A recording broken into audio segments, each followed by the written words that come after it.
नमस्कार दोस्तों, गौरांग शाह बात कर रहा हूं जियोजित फाइनेंशियल सर्विसेज की तरफ से और बाजार इस हफ्ते का ब्यौरा लेकर के आप सभी के सामने फिर से उपस्थित हूं। इस सोमवार की सुबह करीबन 10-10:15 बजे का समय हो रहा है और बाजार में हमने जो शुरुआत में गिरावट देखी थी वहां से उभरा है बाजार। कुछ समय में हरे निशान में गया था और हरे और लाल निशान के बीच में कामकाज कर रहा है। आगे बढ़ने से आपको स्तर बता देता हूं। सेंसेक्स निफ्टी, बैंक निफ्टी, रुपए, डॉलर और कच्चे तेल का 79,500 का स्तर है सेंसेक्स का 15 पॉइंट की बढ़त के साथ कामकाज कर रहा है। निफ्टी 2 अंकों की बढ़त 24,180 का स्तर है। बैंक निफ्टी 30 अंकों की बढ़त 51,570 का स्तर है बैंक निफ्टी या निफ्टी बैंक का। रुपए में ऐतिहासिक स्तर की गिरावट देखी है दोस्तों। डॉलर की में जो मजबूती आई है वो मात्र भारतीय रुपए में नहीं, लेकिन उभरते हुए बाजार की जो मुद्राएं हैं और उभरे हुए बाजार की जो मुद्रा है उसके सामने भी डॉलर काफी मजबूत हुआ है। 84.38 का स्तर है रुपए का एक डॉलर के मुकाबले और 0.002 पैसे की कमजोरी रुपए में डॉलर के मुकाबले।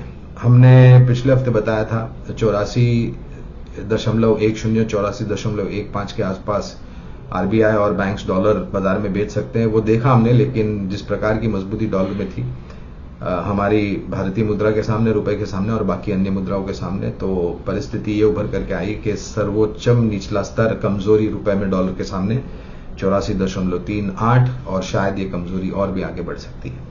कच्चे तेल में उबाल देखा था और फिर थोड़ा बहुत फीका पड़ रहा है कच्चे तेल के दाम। 73.58 डॉलर प्रति बैरल ब्रेंट का दाम चल रहा है। 73.58 डॉलर प्रति बैरल ब्रेंट और 70.01 डॉलर प्रति बैरल नाइमेक्स का दाम चल रहा है।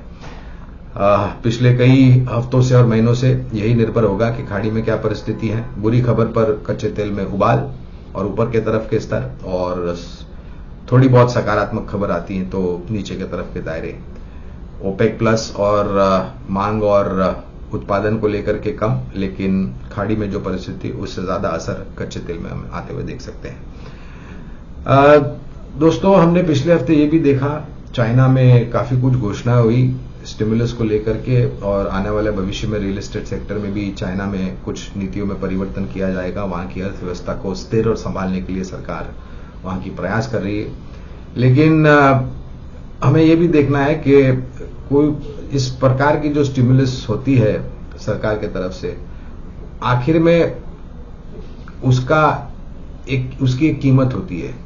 तो लंबी अवधि में इसका क्या असर चाइना पर, उसकी अर्थव्यवस्था पर और सरकार पर पड़ेगा, ये देखना अनिवार्य होगा।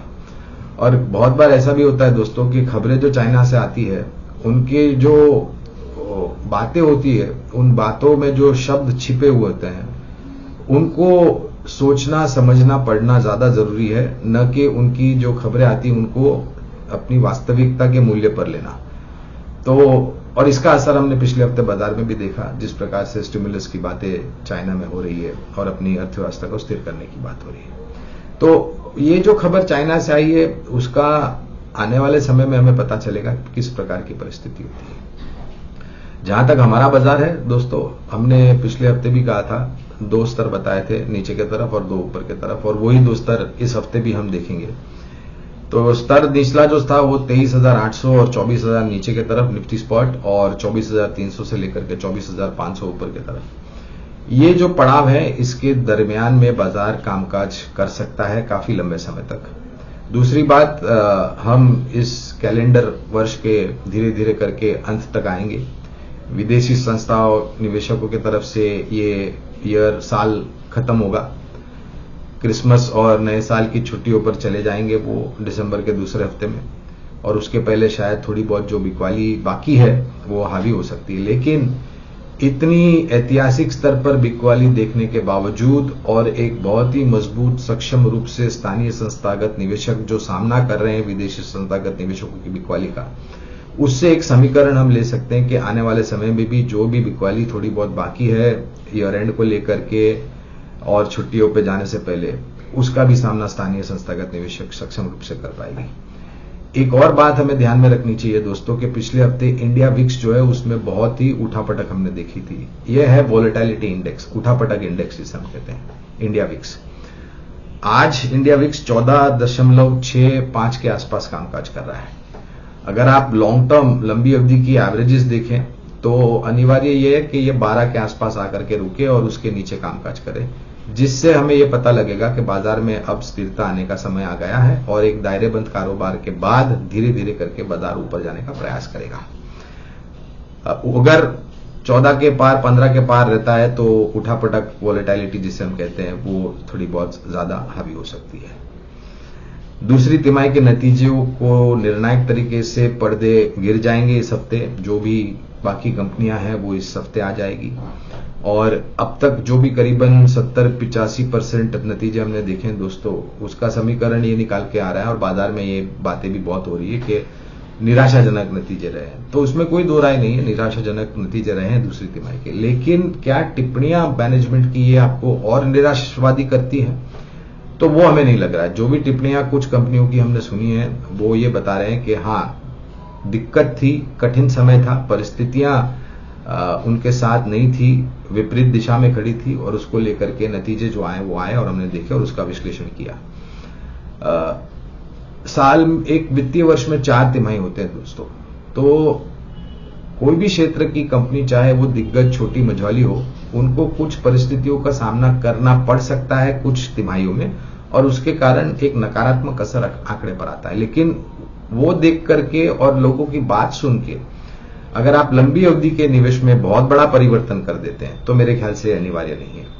अगर आपका निवेश सूझबूझ समझ के आपने दिग्गज, सक्षम, मजबूत कंपनियों में किया है या फिर कुछ मजबूत मझौली कंपनियों में किया है, तो हमारी राय यह है कि ये जो हमने करेक्शन या बिकवाली आते हुए देखी उसका लाभ उठा करके अगर आपके पास निवेश लायक पूंजी है तो और थोड़ा थोड़ा करके जोड़ें, क्योंकि यही समय है। इस प्रकार की बिकवाली जब आती है तो हम मानते हैं कि एक बहुत बड़ा मौका होता है निवेशकों के पास एक सक्षम, मजबूत पोर्टफोलियो लंबी अवधि के लिए खड़ा करने के लिए और निवेश करने के लिए।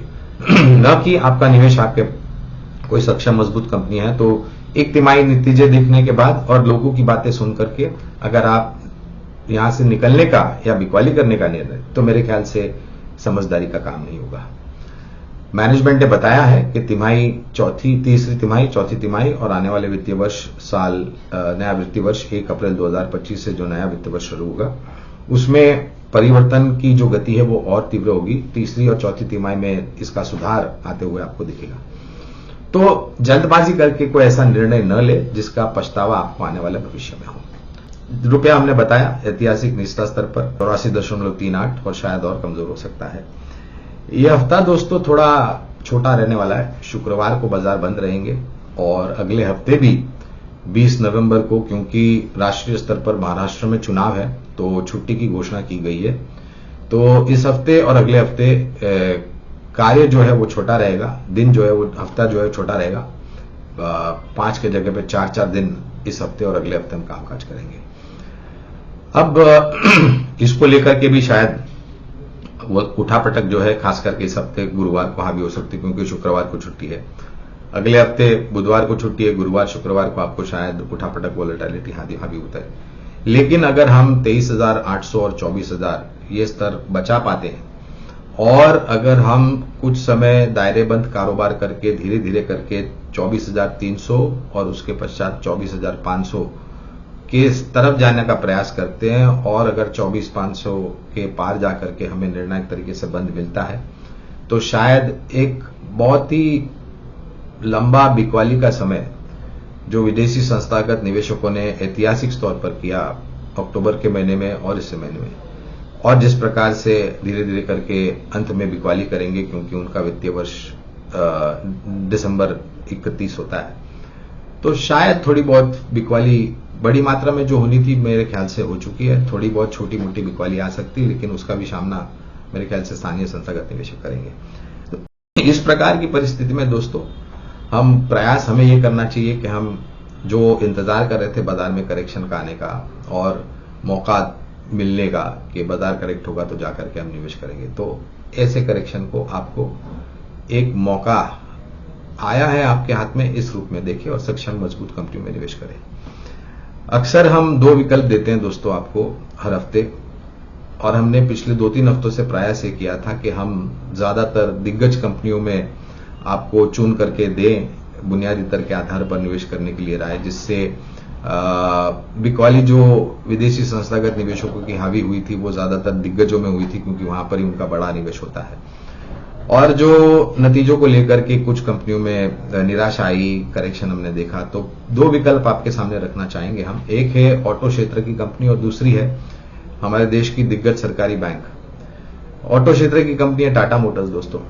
इसमें कोई दो राय नहीं है कि नतीजे थोड़े बहुत चिंताजनक थे। डिस्काउंट को लेकर के त्योहारों के सीजन में मार्जिन्स जो थे मुनाफे के, उसमें दबाव देखा। आने वाले समय में क्योंकि साल खत्म होगा तो इन्वेंट्रीज निकालने के लिए भी डिस्काउंट दिए जाएंगे, उससे भी शायद थोड़ा बहुत दबाव शुद्ध मुनाफे के मार्जिन में रहेगा। लेकिन अगर आप ये बात करते हैं जो मैंने कही चाइना में स्टिमुलस, तो चाइना एक बहुत बड़ा मार्केट है टाटा मोटर्स के लिए। जैगवार लैंड रोवर जो गाड़ियां हैं, हाई एंड प्रोडक्ट मार्जिन, वो उसकी भी क्वालिटी बढ़ सकती है। दूसरी तरफ स्थानीय मार्केट में भी जिस प्रकार से नए लॉन्चेस टाटा मोटर्स लाने की प्रयास कर रहे हैं, जो मौजूदा गाड़ियां वाहन हैं उनको नए अवतार में लाने का प्रयास कर रहे हैं नेक्स्ट जनरेशन के रूप में, ये सब मेरे ख्याल से इनका धीरे धीरे करके मार्केट शेयर बढ़ा सकता है। टाटा कर्व जो लॉन्च हुई थी उसका भी मांग काफी अच्छी है। तो कुल मिलाकर के हमें लग रहा है कि एक तो अच्छा प्रोडक्ट प्रोफाइल टाटा मोटर के पास, passenger vehicle, compact, commercial vehicle और high end luxury product Jaguar Land Rover के रूप में। तो करेक्शन आया, उसका लाभ लेकर के यहां पर निवेश करें। जो सरकारी बैंक की मैंने बात की, आपको शायद नाम तो ध्यान में आई होगा, स्टेट बैंक ऑफ इंडिया। नतीजे जो आए वो बहुत ही सकारात्मक और निरंतर सुधार हमने ग्रॉस और नेट एनपीए में आते हुए देखा है, जिसके कारण प्रोविजंस वापस आ रही हैं बैलेंस शीट पर और बैलेंस शीट मजबूत हो रही है। ऋण की मांग यानी कि क्रेडिट डिमांड को लेकर के परिस्थिति और आगे सुधरने का प्रयास, जिससे लोन बुक ग्रोथ होगी। दिक्कत सिर्फ एक ही है बैंकों के लिए, सिर्फ स्टेट बैंक ऑफ इंडिया नहीं, लेकिन सरकारी बैंक और निजी बैंकों के लिए, कि जो डिपॉजिट्स की रन रेट है वो धीरे धीरे करके कम हो रही है। लेकिन बैंकों के पास और भी माध्यम और उपाय उनके पास है जिससे वो नकदी अपने बैलेंस शीट पर लाएगी और जिससे आप शायद धीरे धीरे करके यहां पर सुधार आते हुए देखेंगे।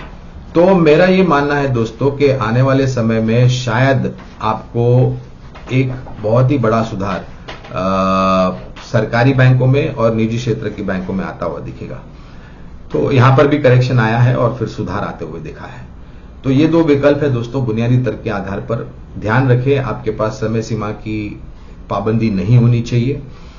12 महीने, 16 महीने, 18 महीने या उससे ज्यादा अगर आप समय देते हैं तो मेरा मानना है कि जिस प्रकार से बाजार में, और एक बात है दोस्तों, बाजार जिस तरीके से निराश किया हमने अक्टूबर के महीने में और शुरुआत के नवंबर के महीने में, संभलने के बाद आपको जैसे निराश किया था नीचे की तरफ, उसी तरह जब बाजार घूमेगा तो आप आश्चर्यचकित रह जाएंगे।